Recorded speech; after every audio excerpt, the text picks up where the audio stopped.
afternoon. People always say it's difficult to start after lunch, but I love to have a good lunch like this, a nice networking lunch. My name is Gerrit Konijnenberg, so that's how you pronounce it, but obviously I'm Dutch.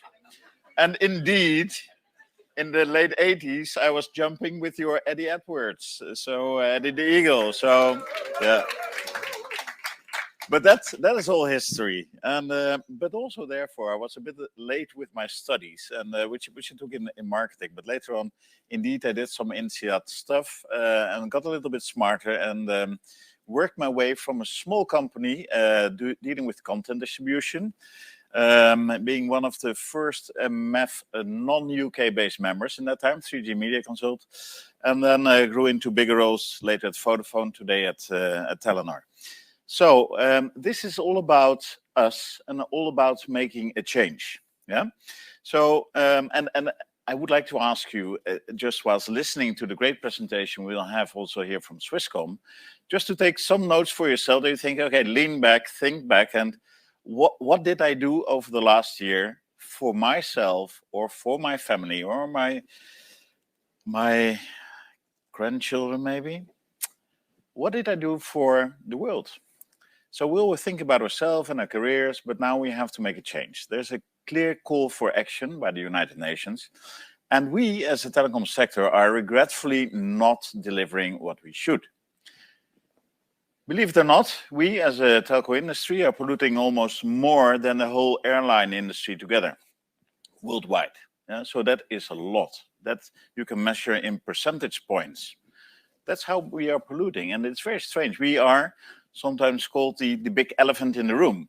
Why? Because we as telecom companies, we provide services to people even to be more CO2 neutral. Yeah, we enable IoT measuring. We enable working from home. Yeah, we do a lot in telecoms, but also we consume a lot of CO2.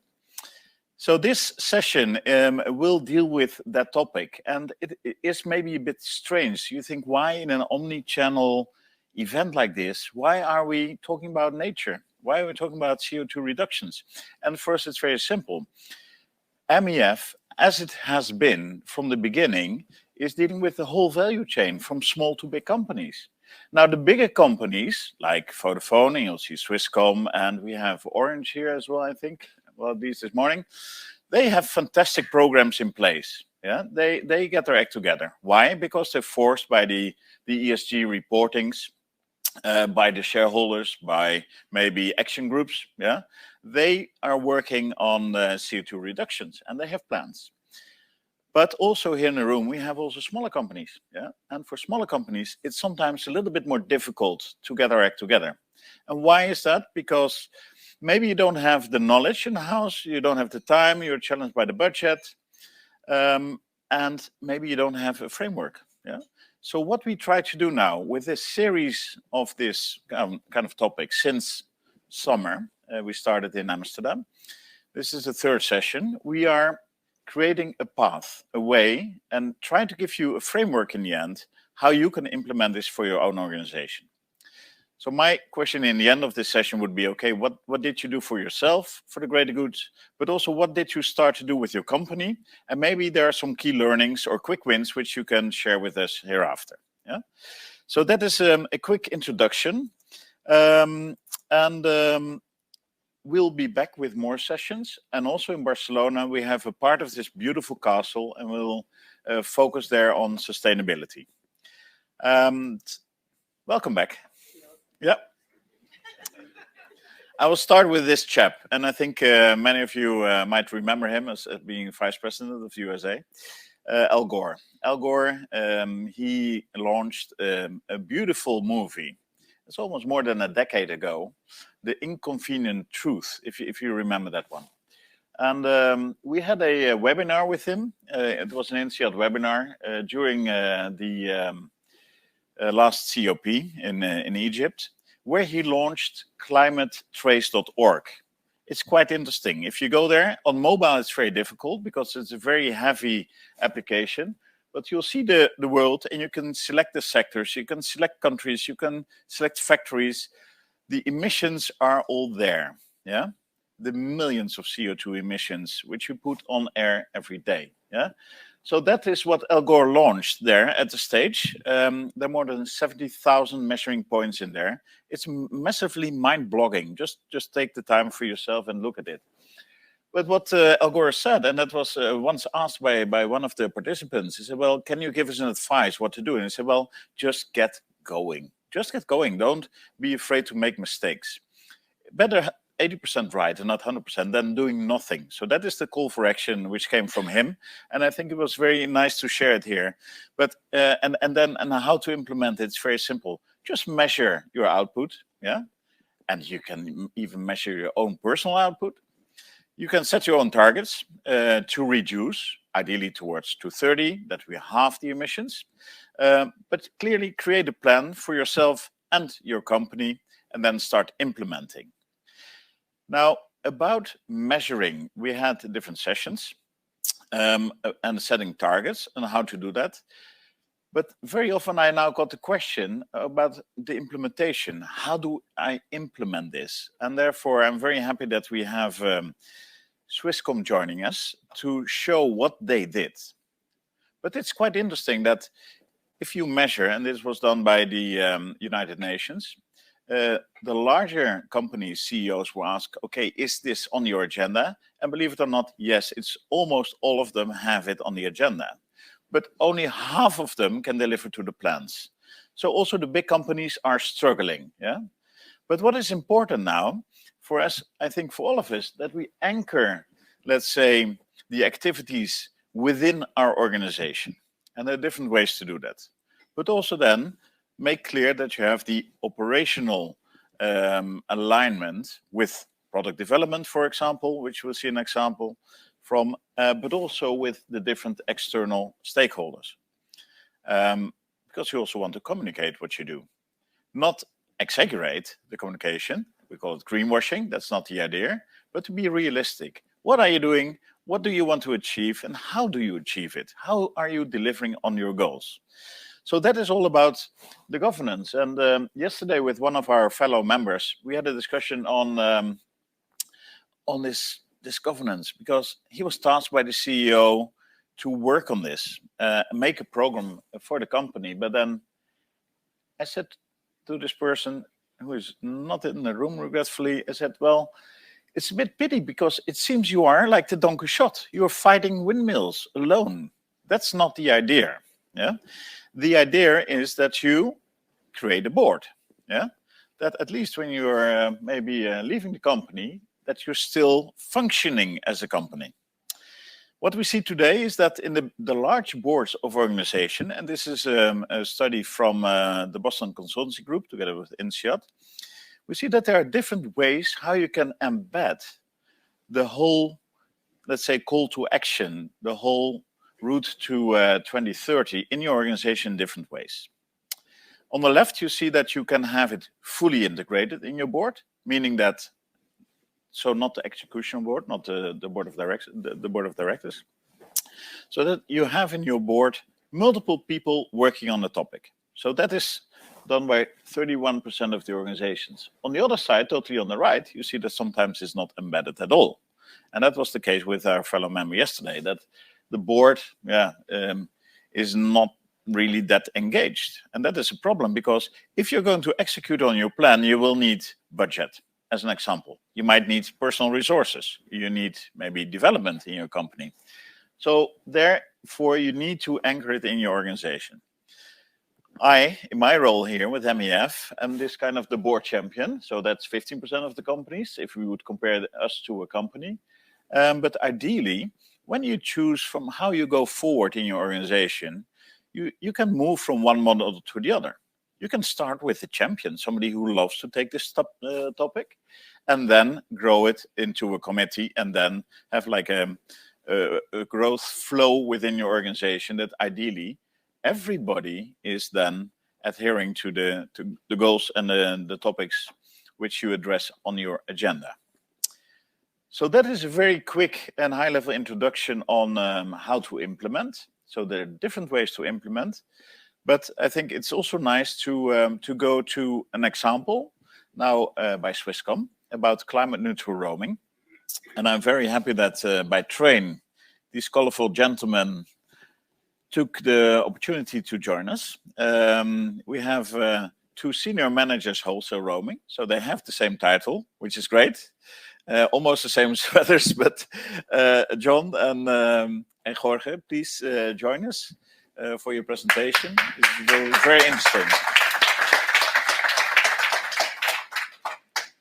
Thank you very much. Will you take the slides from there? Yeah, I will look at the podium. Yeah, so maybe I'll just start off. Thank you very much, Gerrit, John, for the great introduction. And thank you very much for having us here today, inviting us over.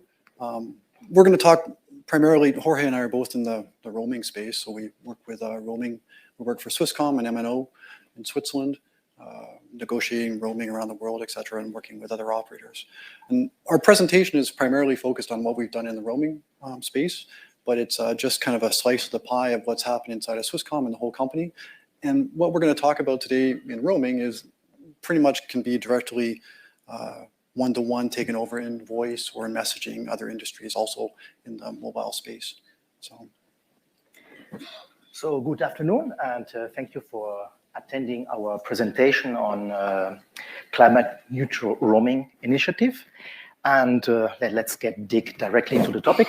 So what is it about? Is that there is a slide missing here? So that's okay. Okay, good. So is it about in our daily business the companies generate their CO2 emissions directly or indirectly? Directly can be via heating the buildings or having a vehicle fleet, and indirectly is what the company purchases as goods and services from the suppliers in order to function. So in our initiative of climate neutral roaming, we address these direct and indirect, scope 1 and scope 2, to reduce these CO2 emissions. We can do it by tending to reduce them directly to zero, which is very difficult and challenging. And or the other approach would be to what we have done, it's to minimize it and first, and then reduce it to zero progressively. And also having compensation projects or payment for it. So no. It's okay, my slide's missing too. It's missing too. No, it's fine. But essentially what Jorge said is that like every company out there, everybody in the room included, your companies are generating CO2. The objective of what we're talking about today is to try and minimize the amount of CO2 that's being produced, and then to offset anything that's not there. Essentially, I'm going to stand up here and say, okay, why is climate neutral beneficial? I'm going to say it from two perspectives, climate change and financial. The climate change, I think, is probably obvious to everybody in the room, is that CO2 emissions have been linked to climate change. Most people view climate change as being negative, including most companies and organizations around the world, and set targets to try and reduce that. And we're here today saying that Swisscom, as a mobile operator, is aware of that, is trying to reduce our climate change impact there by reducing CO2 emissions. And yeah, we maybe try to encourage, hopefully by the end of this presentation, other people in the room will be also interested in doing that too. But even if there's people in the room that don't believe in climate change, there might be other reasons why you might want to reduce your CO2 emissions, and that's primarily the financial aspects too. So there's quite a few different financial drivers behind it that go through three of them. Essentially, we all have customers in the room. Even if you don't believe in climate change, there's probably a good chance that at least 20 to 80% of your customers do. So if you want to have a reason to get them, retain them, etc., then climate neutral might be one of the aspects that you could use in your portfolio to do that. Second financial driver would be more if you are a company and you're either borrowing or you're a public company, then there's more the financial markets also usually reward companies that are climate neutral or have some sort of climate neutral program in place. So if you're publicly traded, it might give you a small bump to your market valuation. If you're borrowing money, You might get a lower interest rate from the companies you're borrowing money from because they're going to more reward that.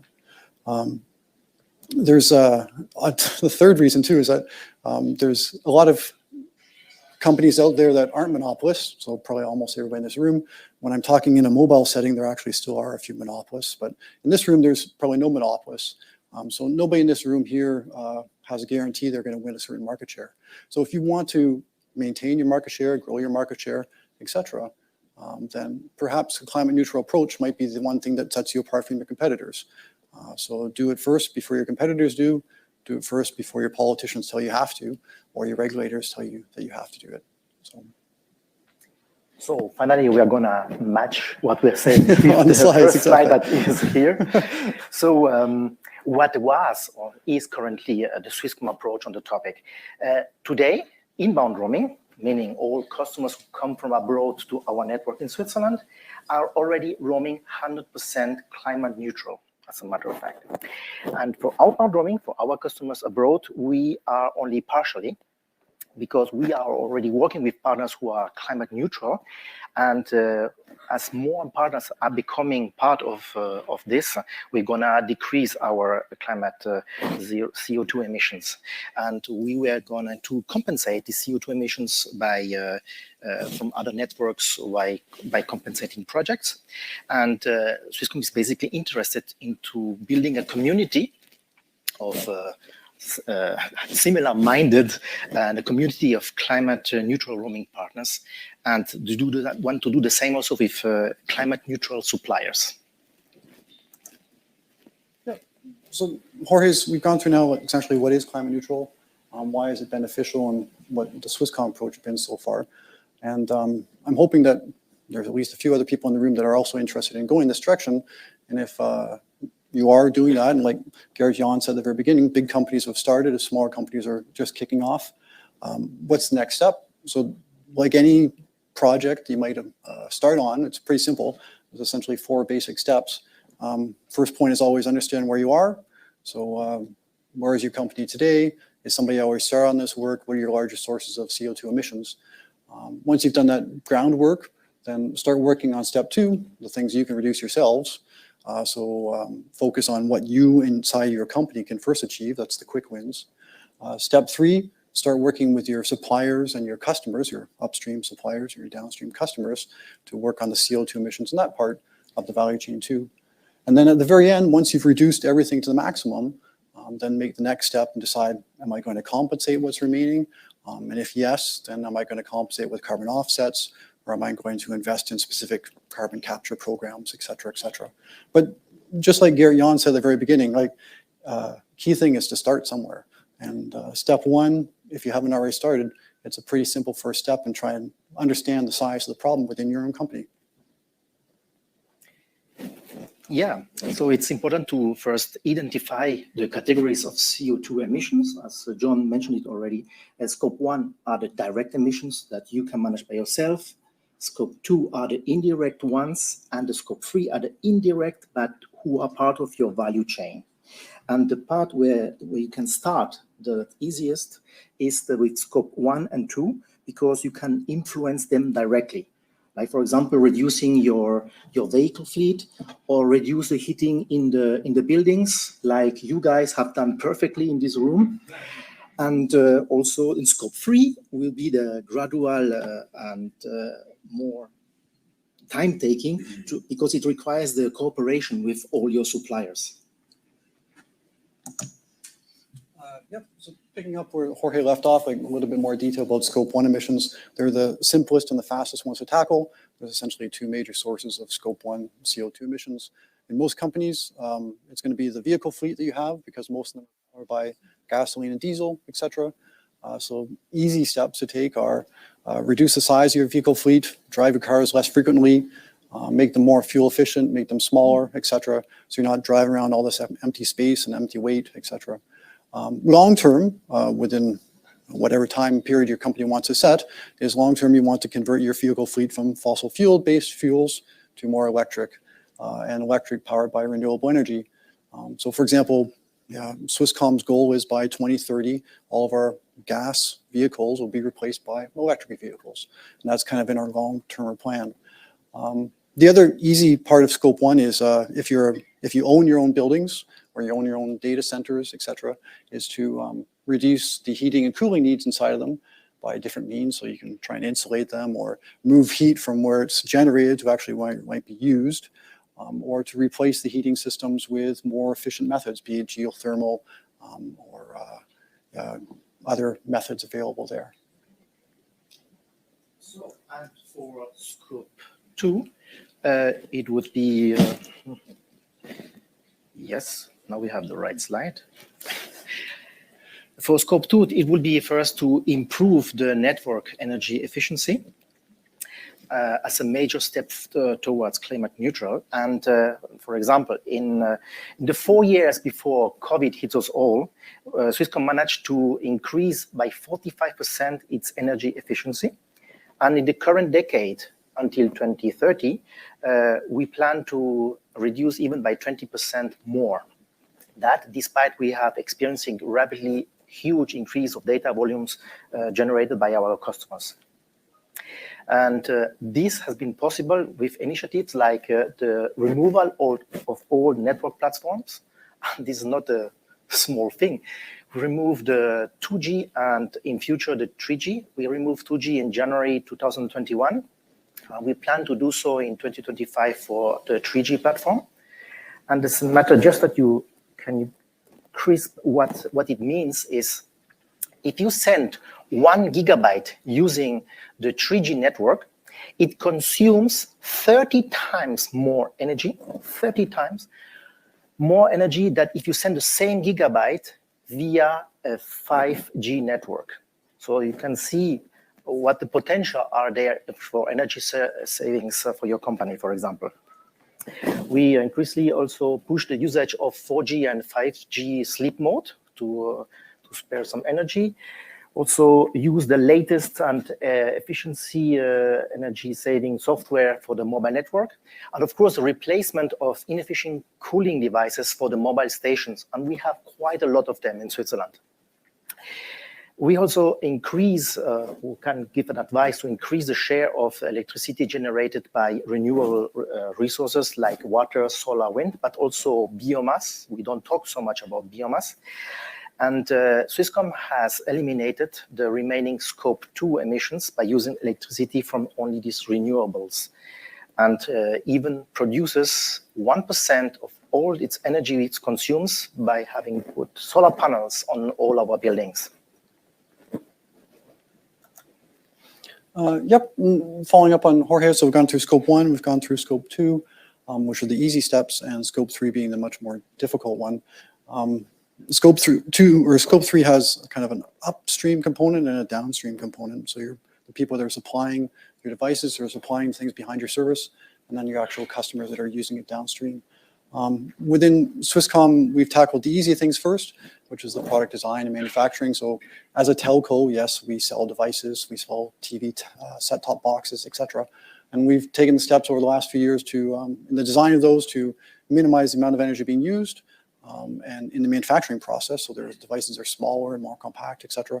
And then actually, when the device is actually being used, it's also minimized too, with low power usage and power saving modes all built in, etc. More importantly, and I think in one of the last MEF sessions, there was also a discussion from Vodafone about recycling programs and circular economies. And that's a key part of the Swisscom approach too, is that build a circular economy into your processes within your company, so that you're supporting kind of the use, reuse, recycle appropriately. And devices get used multiple times, so less devices are produced. They're transported less from the Far East to Western Europe, etc. And when they actually are finished, they're actually recycled responsibly. If you're a data center operator, or if you're using data centers, then require your suppliers there to use renewable energy or something to power that data center. Force those requirements back upstream on your suppliers. Last point, yeah, simple, it depends how big your company is, but if you have a large employee workforce, then allow reduce employee commuting and travel, allow home working, video conferences, etc. Work with the supplier to allow more digitalization of processes, etc. and reduce business travels where necessary, or if you have the opportunity to take the train instead of the plane, as we did coming here, use it as a chance. So to summarize a little bit what we have all said, you see here the scope 1, what we have done with our own things in the company.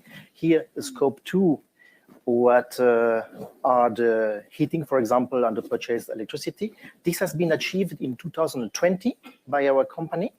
And the next step was to get on the scope 3 for the what we call the upstream. It's like everything what you buy from your suppliers. And here on the scope 3 to the downstream, what you sell to your customers. We have managed already to reduce the boxes in green by launching this year that all our subscription in Switzerland are climate neutral. And the next step we want to achieve is a climate neutral company, and this is our goal by 2025.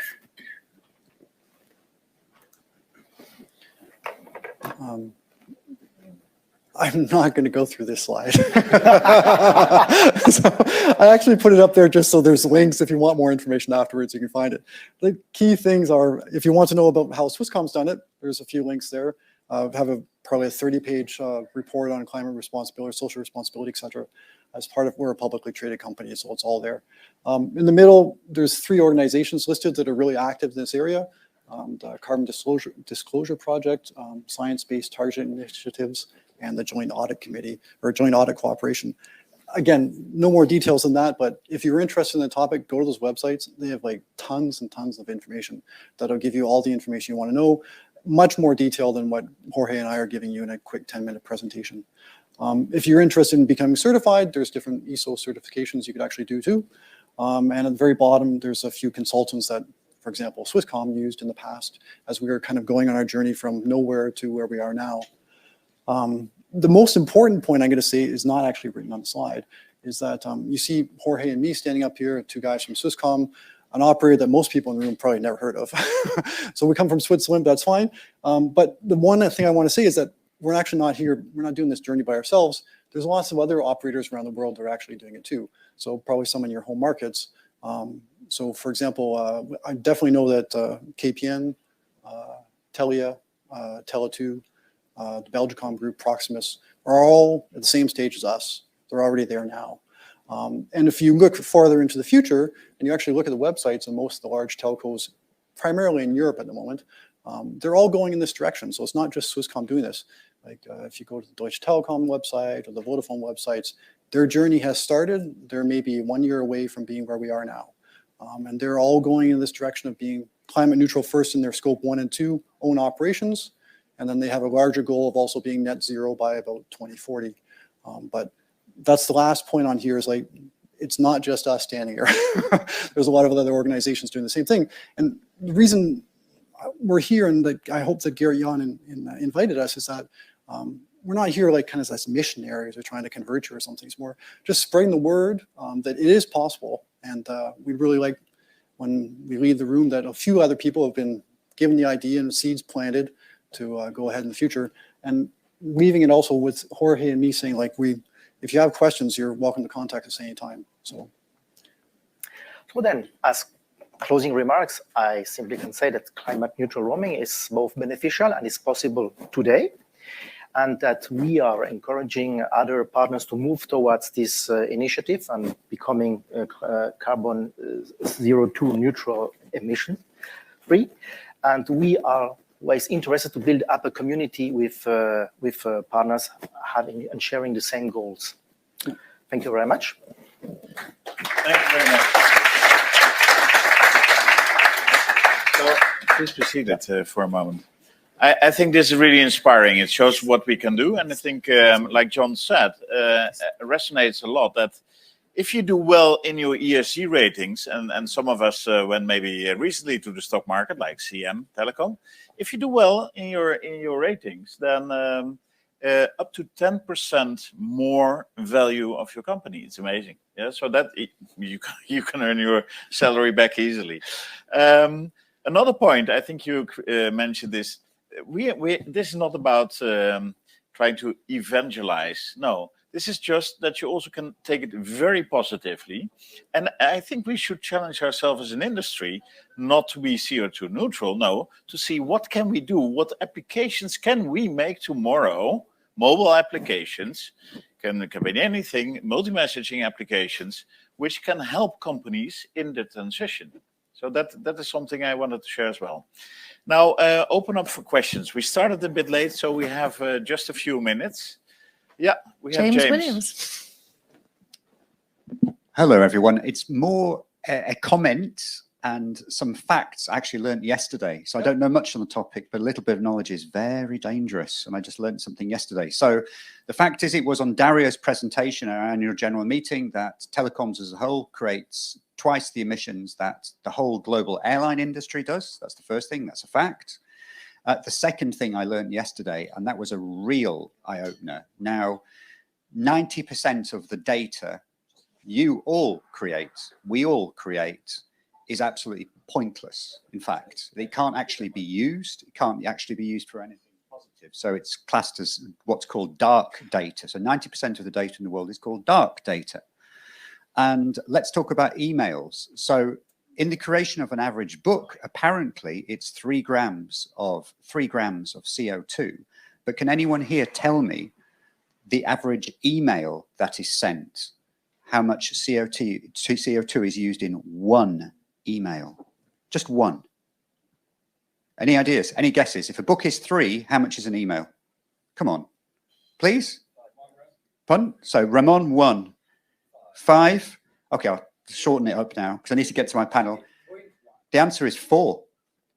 So actually, an email uses more CO2 because of the energy of the networks, where it's stored, it's ping-ponged, it's kept forever in the depths and bowels of your email account, never to surface for 10, 20 years, etc., but still stored on some server somewhere, which is consuming power. It's more power hungry than, or climate damaging than, a book. So that for me was utterly mind-blowing. So before you hit reply all, just think about that. But that doesn't mean, by the way, there are some people in this room who are, let's say, take more time responding to emails from me than others. It doesn't mean you should never respond to an email from James. That's it. Sorry, not a question, just a comment. Thank you. Yeah. But it means that e-waste, and this is what it's all about. It's not only the emails. Think about what we can do today, and that's why I challenged you maybe in the beginning. Think about the videos we share and the photos we share with our via WhatsApp. And think about the GDPR, and think about the fact that they will be stored for 10 years unless the operator has an active offloading program in place. We have a question. Sorry. Is there any more eco solution for data centers? Because I guess they're actually the real source of the problem. Yeah, the data centers are part of the ecosystem, and part of the scope which was mentioned. Of course, it's not in your direct influence, but suppliers will be challenged more and more to also be more climate neutral. So in the selection of a data center, you will make sure, and Swisscom did that very wisely already a couple of years ago, to have a data center which is really earmarked as a green data center. Now in Switzerland, it's relatively easy because you have the power from the rivers and whatever. Yeah, it's a bit easier than you would have it here in the UK or in the Netherlands, as an example. But yes, they are part of the value chain, and yes, they have to be measured. Okay, I think we have to close down the session. Question. How many, this is for you, Gerrit, how many years have you been with MEF now? I have been with MEF a bit over 20 years. And I still hope to contribute. Thank you.